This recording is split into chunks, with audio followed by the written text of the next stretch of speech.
right, well, let's get the let's go back to the Noble Goldman principles. Thanks, Chris. That sounds really good that you've got everything falling into place finally. It sounds like it's all moving forward. Let's just bring up the Noble Goldman principles and we can run through those. So V, you were here first. If you want to be number 1, Carly number 2, Christopher number 3, and I'll go number 4, and we'll just read those ones out. Can you see that all right? Yep. Yep. The purpose of the mastermind is to learn leadership, build teams, and create multiple sources of income together. We are here to inspire and challenge each other to reach and exceed goals. Each member is committed to their own success as well as the success of every member of the group. We are committed to meeting in person or virtually for 1 hour every week. We are present. There is no multitasking or distractions during meetings. We are collaborative. We listen without interrupting, lecturing, or judging. We celebrate each other's successes without jealousy. We are honest and participate by giving thoughtful feedback. We are open and listen to different perspectives without being defensive or offering excuses. We trust fellow members enough to share fully. We are focused, but we also think it's important to have fun during meetings. Yay! We are real and authentic. This is a no BS zone. We allow ourselves to become completely aligned with each other and the high forces, one mind, one soul, one love. Excellent. Thank you, guys. I'm just curious as to, Carly, was that intentional or was there something behind why you paused when you read that we are to challenge each other? I don't know. It's not between me and you, it's between me and God. Okay, I just thought I'd ask. Don't know. But if we would have to challenge, so be it. Okay then. Well, here's a challenge for you. I thought today, I actually was going to do this the other day, and then I only had one person turn up. So I decided, well, we'll put that one on hold and we'll bring it up for a future one. So the topic today is advice from your future self. So I thought, you know, it's a question that's quite often asked in personal development courses and so on. You know, if you think in terms of, you know, what you know now compared to what you knew when you were younger, we hope that the pattern seems to be that wisdom accrues with life experience. Well, unless we keep making the same mistakes, of course, or repeating the same patterns, but generally we tend to, well, we either learn because we're tuned in and we progressively learn because we're intelligent and inquisitive and curious, and we challenge ourselves and reflect on what happened and could we have done it better and what was the lesson there, or we fail to learn and we keep getting slapped in the face by the universe until we get the message. So the opening question then for that is, what do you wish you'd known in your youth that you know now? Who'd like to start with that one? I'm happy to start with that one. Sure. Because I had a process with, I actually had a coaching session with Gary on Saturday, and yeah, we've got this process where you do actually go into the future. You travel with your subconscious mind and a mentor, and you go out into the future and you look back at yourself and go, what would you tell yourself? Yeah. And I told myself that I need to have more fun. Just have fun. Don't take it so seriously. Yep. I'm just typing this. And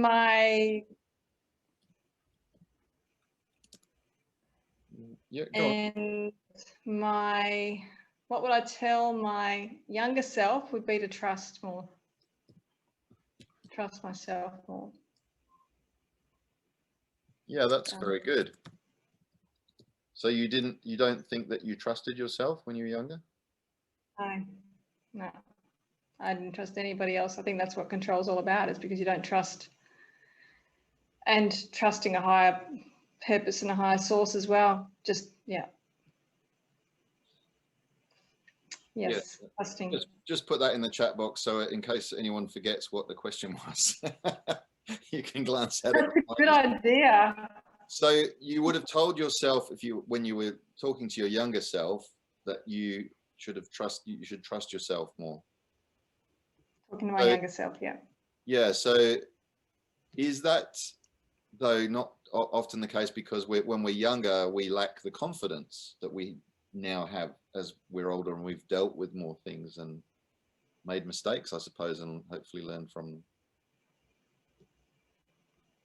Yeah. Yeah. Would I have actually listened to that? I don't know. It's a really good point though, isn't it? You know, I think we could all say that we probably didn't trust ourselves enough, because learning to trust your gut instinct, your intuition is something that is a bit like a muscle, isn't it? The more you do it, the more you become comfortable at doing it, the more familiar you become with what that feels like. When you're young, I suppose you've got those sort of insecurities or doubts, you know, am I doing the right thing, and do I know what I'm doing? And as you get a bit more confident, you either do know what you're doing or you don't care what people think anyway. Yeah. And I guess as well at this age, I kind of realized that it's been a very slow process, but I do realize now that I don't have to rely just on me. It's, you know, that, you know, if I just put it out there, then the help will arrive. Support will be there. Mm. Yeah, that's true. Whereas I suppose when you're young, you may be a bit more worried that no one's really going to help me, or I'm on my own dealing with this, whatever this is. Mm-hmm. Depends on the situation, of course. Yeah. Okay, well, that's a good start. So you would have told yourself to trust yourself more. Carly, what would you have told yourself, your younger self? There's so many things. Shit. I didn't swear then, but it was just yeah. No more fighting the middleman. No more fighting the middleman. Do you want me to explain? I just thought I'd wait, and I assumed that you would. It's just growing up, I was very joyful no matter what was happening. No one could take the internal joy, but by the 20s, I surrendered my eternal joy to the middleman instead of staying the course that I was connected to source as joy. This is all making sense. And in that, I lost trust in my ability to create, because when I was in my teens in joy, I created all the time, but people around me were in fear of joy and they weren't happy people, and I sort of deflated to fit in rather than trusting my joy connection was enough. Right. Because I could think it and it created. So if I had stayed the course and not followed the middleman and then ended up fighting the middleman, which is what I'm calling humanity. Right. I was wondering who the middleman was specifically, but well, it's all the beliefs, thoughts, and the paradigm of humanity that's happening, you know, continuously, where people have negative energy projected onto them and negative vibrations, and even people's opinions as a child, you believed that over your own because the adult you were told to, you know, the adult knew best. Yeah, respect adults. Yeah. But realistically, the connection I had when I was a teenager is the connection I'm searching for again now. Wow, that's really insightful. Because my thing for the year is I walk as joy of the universe. Yeah. And so really it is exactly what I was when I was a teenager. And if I had trusted that was enough, I would have been able to maintain that through my entire life till now. And it would be a different outcome, but that's fine because I had lots to learn. So there's that innocence of childhood, of just being joyful, that almost kind of gets beaten out of you with life, doesn't it? Yeah. And you watch children playing, and they play so easily. They just know how to have fun, and you just let themselves go. And then as adults, it's like we have to force ourselves to do that. Yeah. Yeah. And the sweet, innocent part of you that you're talking about, the joyful, sweet, innocent part of you, is the connection to the power of the universe to create whatever your heart's desires. Yeah. And then all of the stuff in the middle, the middleman that I've created for myself since squashing it, has stopped all of those desires for coming into full creation, because I lost sight of what they were, because my sweet, innocent person self, the joyful part, which is connected to intuitive connection to source, it lost the full sovereignty of its connection to tell me, to guide me in my desires, because they are the desires.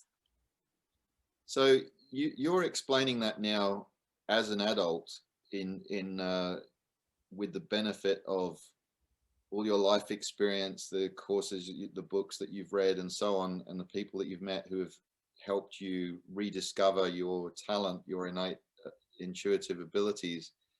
Would you have been able to listen to yourself now, if you were your younger self?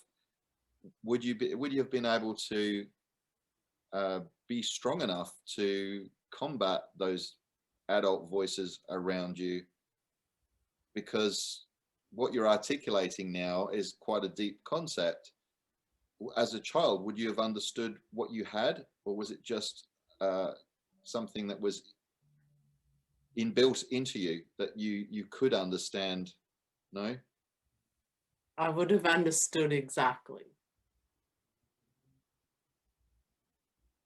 The thing is, I had no one around me that understood exactly what I just said. So but I understood it. Yeah. And I knew I was one with Mother Nature. I could go for a walk and there would be heart-shaped leaves in a tree that would get my attention of a normal tree, and I'd go over and, like, I knew I was one with Mother Nature. Like, I knew she was the creative force. And yet that's not traditionally something that a child would be able to articulate. No, but I could, but people thought I was crazy. But so if I did, like, you were actually really in tune with everything, but people just didn't understand it. I knew I was in tune with everything, but no one else seemed to understand that. Yeah. And eventually, to fit in, I wanted to fit in, so I followed the crowd. Yeah. Only because I was alone in that. Yeah. And it's very lonely in a physical body alone. Yes. That's even such an important point you've just raised there. It was a conversation we were having this week, Joe and I. And because her niece had mentioned, she'd asked her niece, how are you? You know, was there anything that you want to tell me? Because she's had nieces over from Queensland and had the opportunity to talk to them in a little bit more detail than she normally would. And so she said, you know, how are you feeling? Are you happy? Or, you know, what's going on with you? And the niece sort of thought about it and then eventually confided that she was feeling a bit lonely. And so Joe was reflecting on that, and then, you know, asked my stepson Troy as well. And he's also said, yeah, there's times when I feel quite lonely.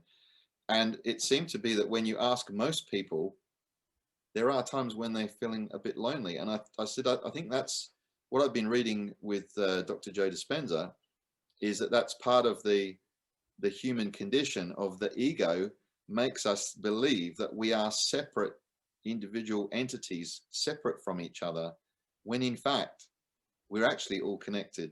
We're all connected to the universal consciousness, which I know if I was saying that outside of a group like this, some people would think I was probably Looney Tunes or was, you know, gone woo woo. Yeah. Whereas we know, because of the work we're doing and the books we're reading and so on, and you've always known it, Carly, from the sounds of it, that we are all connected, and that, you know, when we do something, it actually has a ripple effect.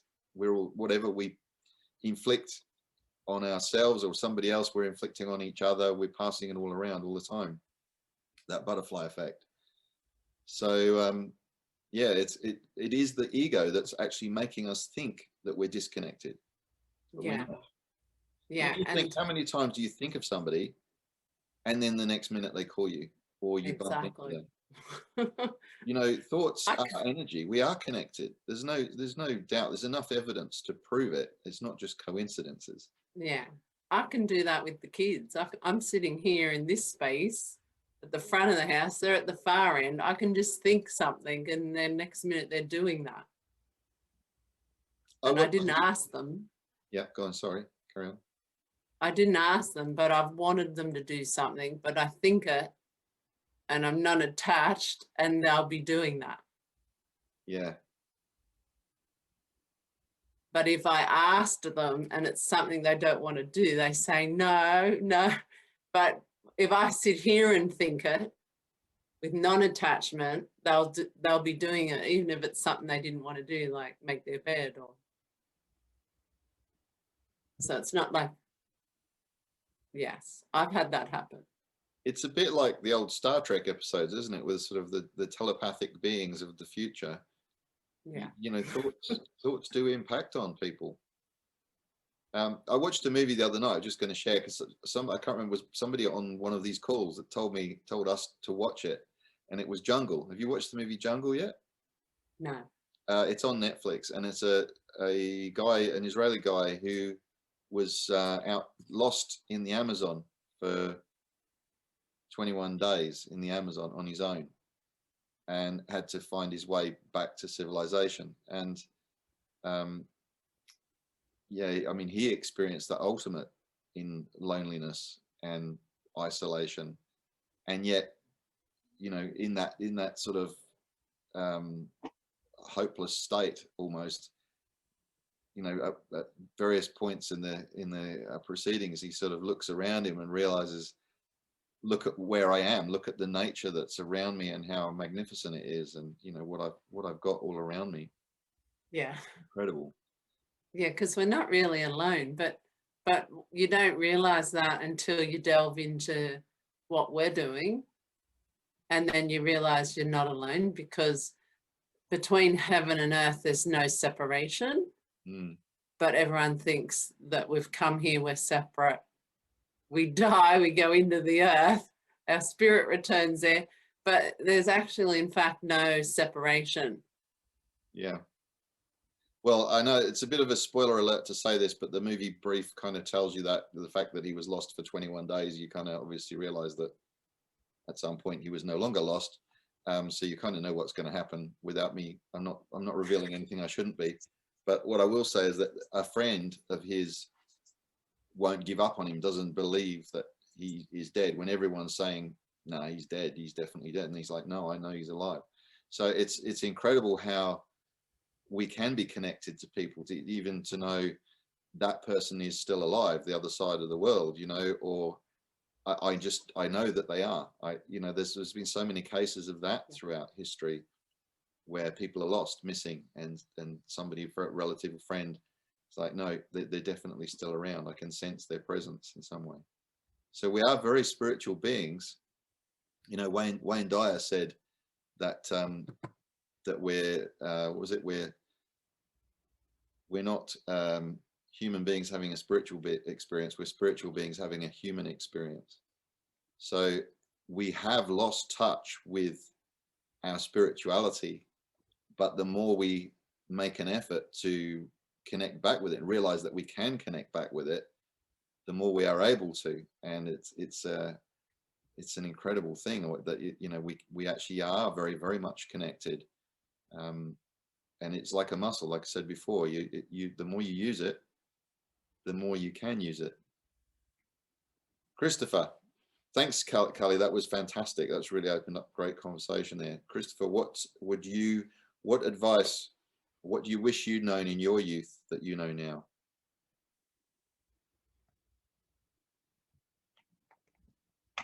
Me telling my younger self, and I've always asked that question. I mean, I've been through quite a number of things, and I was quite impacted with what Veronica, you were mentioning about trust, right?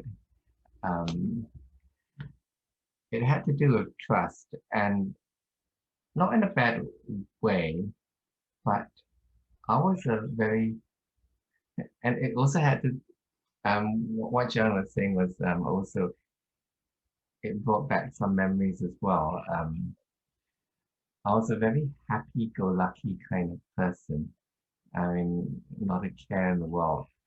But you see, when you go through life like that, at that young age, with the naivety, you kind of attract people who are devious and they try to corrupt you. And I wish I told myself to be more careful and be less trusting of people, because particular people, okay? I trusted people way too much, like whatever they said, I just believed it, you know, which is also the dramatic, it's the opposite extreme. And as a result, I made some bad decisions in my life. I probably shouldn't have made certain investments of my time and my money because I trusted them and what they said. I thought they were looking out for me, but they weren't. And not everyone had my best interest. So, I mean, it's not that I didn't know what I wanted, but I didn't really like have something crystallized at that age. And so, because you don't have a vision, I didn't have a vision, people would tell me what my vision should be. And everyone's vision and journey is all customized, it's different for different people. And the journey got me a little bit jaded at first. I mean, of course, I'm swinging from both ends of the spectrum. I can't come in the middle right now. That's why you see me smiling. I mean, I've come to dispense trust in a rather judicious way. In other words, you can trust certain people to a certain extent, and you should, because then it helps you open up. You need that vulnerability. But there's some people who are just up to no good, and they don't have your best interest no matter what, and lay the traps in front of you. So that's where I would like do this kind of fishing for information thing. Just send a little question out there, and it's like a little test to see how they do that. Like for example,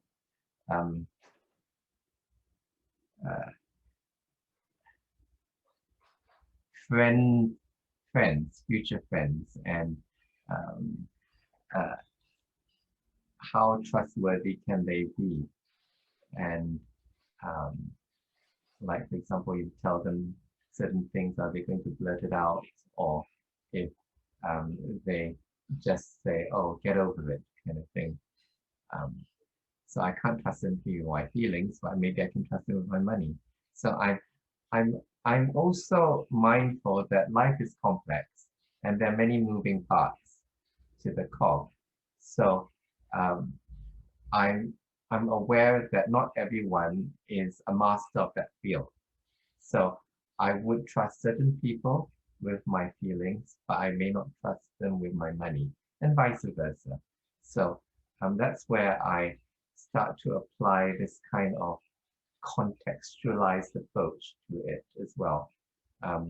Some people, they don't have all the time in the world, and I understand that. I mean, everyone's 24/7, and but what I want to do, and I've learned this from somebody who says, if you want to build that goodwill of people, um, especially with clients, you when you are with them, you give them that emotional availability that you're 100% with them.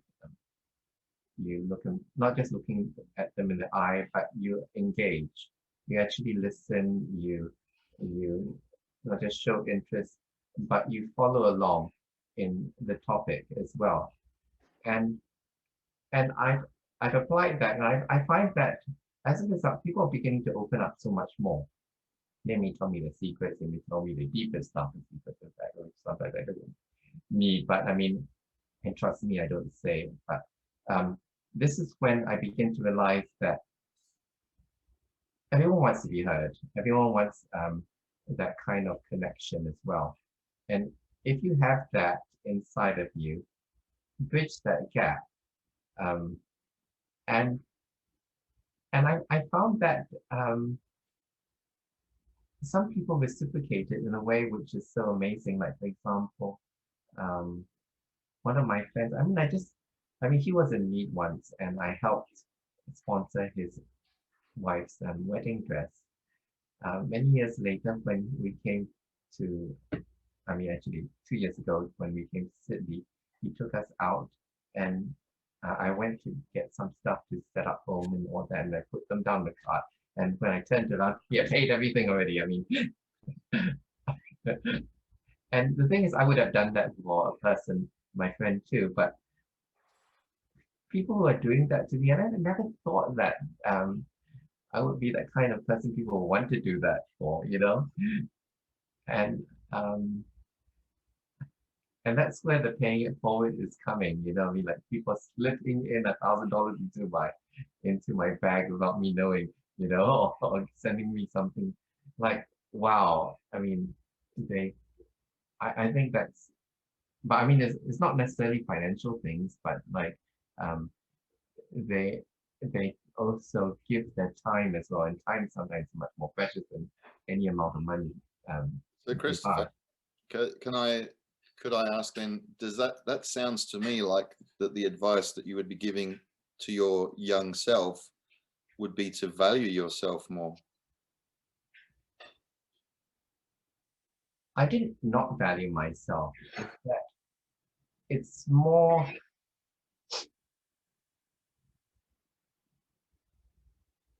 I was less complicated in the sense of I saw things a little bit too simply, and life is full of complexities, full of moving parts. Not everything, not all rules apply in a blanket format. I mean, if you treat everyone the same, I mean, you don't get the same result because different people are different. I would say to my younger self, be more discerning about your the trust you dispense out, and understand that there are people you can trust more and people you can trust less. Not everyone who's really nice in front of you has your best result. I mean, people have been very, very nice to me, and then they behind my back. Wow. I mean, so when you were younger, it was a sort of a blanket trust for everybody, but what you're saying is, yeah, it was like naive. discerning.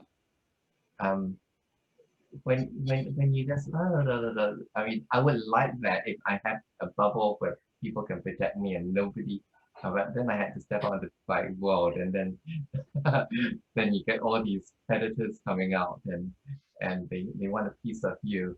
They want a piece of you, and they start eating up. And I mean, I will also say, because I used to be known as Mr. Nice Guy. Now, the thing is, nice people, they also say that nice people finish last as well. And I think that it's yes and no true. I mean, you can afford to be nice when you're on top because nobody can touch you, you know. But like, if you're below, if you're nice, people, you attract the nice people, and you also attract the predators as well. So I'm mindful that blanket rules don't necessarily applies. I mean, being a lawyer, I should have known better that there are exceptions. Christopher, I don't know if you've seen in the chat box, V's just asked you a interesting question there. Did you trust yourself? Last time, the thought never crossed myself not to trust myself. So I guess I did trust myself at that point. I mean, I was naive. I mean, I didn't think that deeply of trust in that sense. Now I trust myself much more. But at the same time, I've always told people around me to always feel, I mean, with of course the relationship they have with me, to step in and point out where my blind spots are, so that I can always unlearn things which are, I mean, life to me is learn, unlearn, relearn, and to correct and to improve. I mean, 2021 should be version 12 or 2021 for me. You know, I shouldn't be, and it should be an improvement, even if it's a little tweak. I mean, I want to move in that direction, which I can add value to myself and to others as well. So I guess answering that question, I did sort of trust myself. I didn't really think about not trusting myself.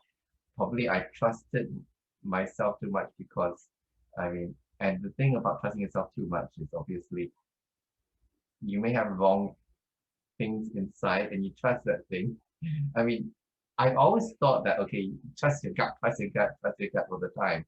But when I did in the past, I really, I messed things up quite a bit. And all right, Chris, well, I'm just conscious of time, so I'm just going to, because we're coming up towards near the end, so I didn't mean to cut you off, but I want to get this question out to everybody so the girls have a chance to answer this too, is, and you sort of preempted this in a way that what you were about to say, that looking ahead to January 2022, so this time next year, what do you think will be or would be your advice to yourself today?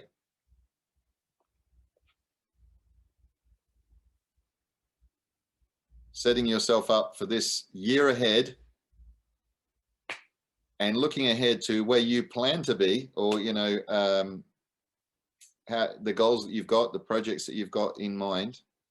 And while you're thinking about that, just for a second, I'll just quickly share that what my advice to my younger self would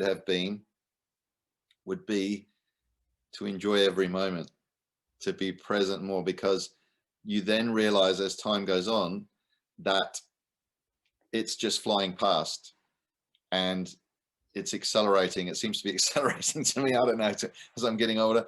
And I think I was pretty good at that, at actually being in the moment. But if I had my time again, I'd be in the moment even more. You know, I sometimes allowed things that I was worrying about to distract me, or things that were going on in the background, or, you know, that I was worried might happen that didn't happen, and all that sort of stuff. So I would have been a lot more focused on being present. And that's a lot to do with the books that I read in this last year, such as The Power of Now with Eckhart Tolle and so on. So just being in the moment and enjoying every moment, because the moment, the present, is all we've got. So that would be my advice. So looking ahead to this next year, what do you think you're going to be, if you were you in a year's time, what do you think you'd be saying to yourself as advice for yourself right now? I would be saying to myself to be softer in my relationships, because I tend to be very to the point. So much so that often I forget about the personal thing. It's like, this is what I want to talk about, and I don't even like have a soft, like, how are you, and find out where the other person is at first. Do you forget about that, do you? I do. I just get too excited about things that I just want to share, and don't really allow other people to come to the party first and find out where they're at. Uh-huh. So sort of a more patient approach, or more tolerant to, or being more interested in other people. Softer and slower. Softer and slower. Okay, that's good advice.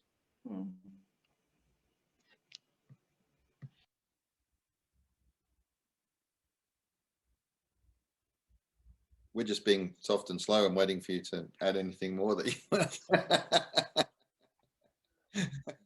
I'm done. You're done. Okay. Right. Go.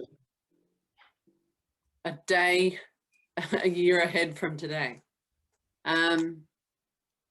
Well, look, it's an arbitrary thing because we're living in the present, but you know, it was just hypothetical. I'm just curious that if you've got any, in the course of like, because of what we're doing, we're probably planning ahead to have some sort of project of what we want to achieve. So if you can see yourself having achieved it, then what would you be saying to yourself now about what you've learned in getting to there? It's because we're messing about with time continuums here. There only ever is the present.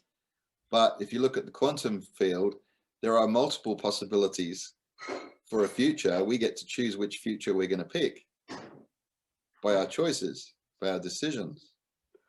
I'd be telling myself surrender and receive. Awesome.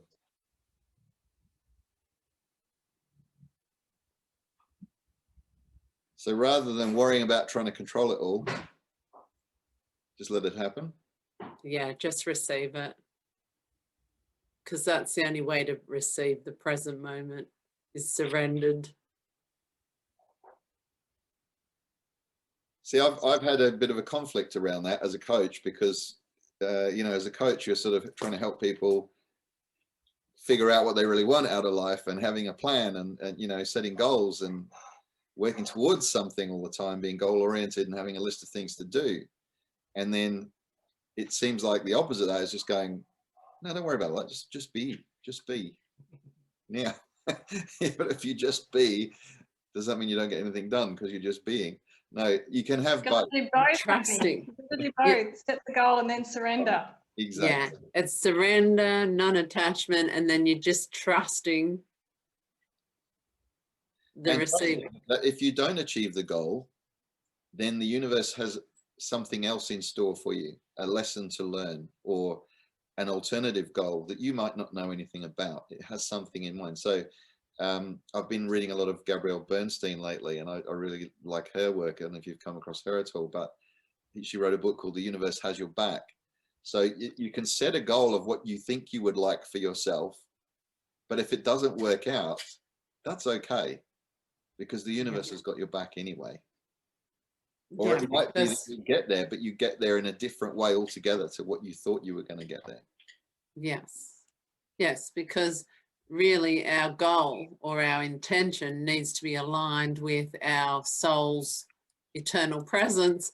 And if it's not aligned to that, if it's all ego goal orientated or slightly with that aspect of, yes, I got this intuition and I'm following this, are we egotistically attached to the outcome in any way and not fully surrendered? And so our goal takes different angles because to get there, because of our attachment.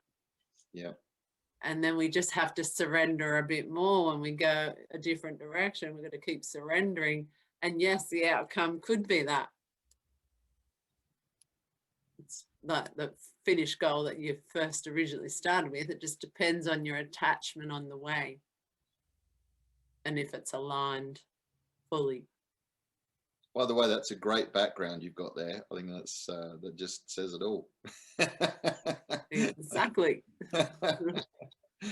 You're And out so there. it takes a lot of trust. Trust in your surrender, trust in your alignment with intuition, sitting in your stillness and really going into your heart and really finding the desire and then putting it to the universe, even though the universe knows what's right anyways, you're still asking for that outcome, but you're surrendering it as soon as you ask it. Yeah.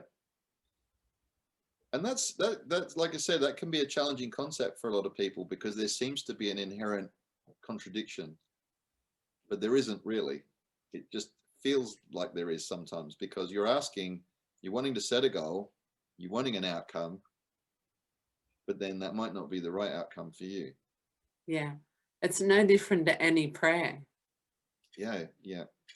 Something I read It's about just another prayer name. is that rather than sort of begging for things, that you want them because they're right for you and they're right for the people around you. You And know, they're right for the ripple effect of humanity yeah, to evolve. yeah. Christopher, what's your take on that? On the question.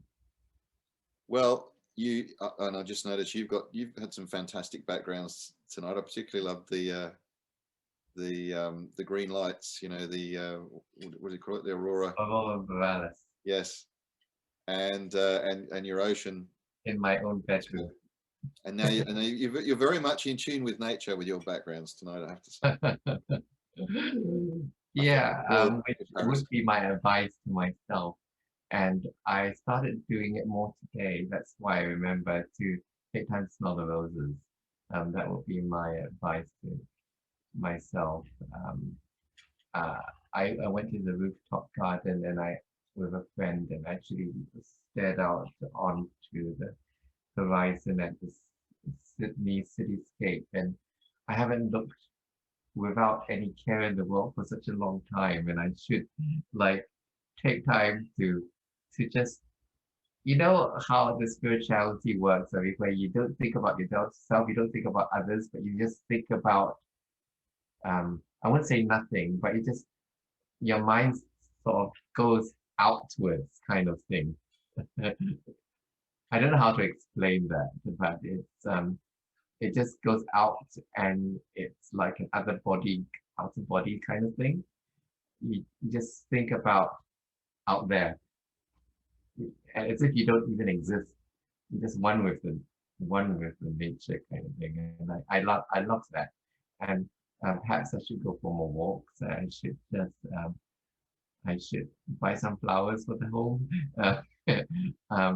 Maybe get some plants. That's why I found some nice nurseries. I could get some things that have some green in the area. I'm gonna have a cat and start having that self-care for my heart. And yeah, so I'm looking forward to these things in the next few weeks as well. I mean, they're not that far away.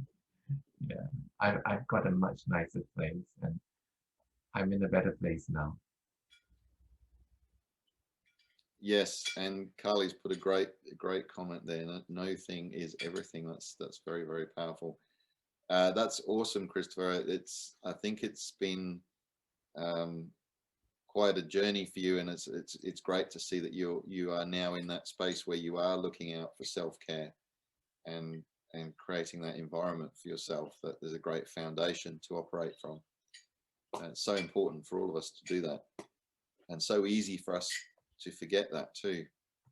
You know, Jim Rohn said the things that are easy to do are also easy not to do. So it's easy to go for a walk and appreciate nature. It's also easy not to. So that's something that we can all take on board this year going forwards, is to sometimes just slow down and take it all in, be present, and listen to our own Now. instincts. Yeah, for sure. Yeah. Listen to our own instincts and like Carly said, to surrender that the universe has got it all under control. It's giving us whatever we need for us as spiritual beings to go on to the next lesson, whatever the next lesson is. And I think for me as well, it's also my advice going forwards would be to look out for those moments where it would be easy to miss, being able to be kind to someone, or to smile at someone, or to give a nice word to somebody. It's so easy to be too busy and in your own ego and your own headspace and your own stresses and fears and worries and concerns and all those sorts of pressures, that it's easy to forget the simple moments of humanity. And so to be present and to take advantage of that opportunity and not let the moment pass by. and they go, oh, I wish I'd done that. Or you know, I don't know if you've ever experienced this, coming out of a shop or a service station or something, and thinking, I was in such a rush then, I didn't even really make eye contact with the person, or didn't you know, smile or whatever. So that moment of just being present would mean that you can do more of those things, and what you project outwards is going to be what you will attract as well. Okay, well, that seems like a good moment. Has anyone got anything else they'd like to add to finish that off? I'm just conscious of the fact that we've come up for time. No, well, thank you very much, guys. It's been a really interesting insight, and I hope that there's been that you've gained something out of that conversation, and that some food for thought. And appreciate your time and your contribution, and look forward to catching up with you all again soon. Have an awesome week ahead. Thanks, Tony. All right. Thanks. Thank you, guys. Thank you, everyone. Happy New Year.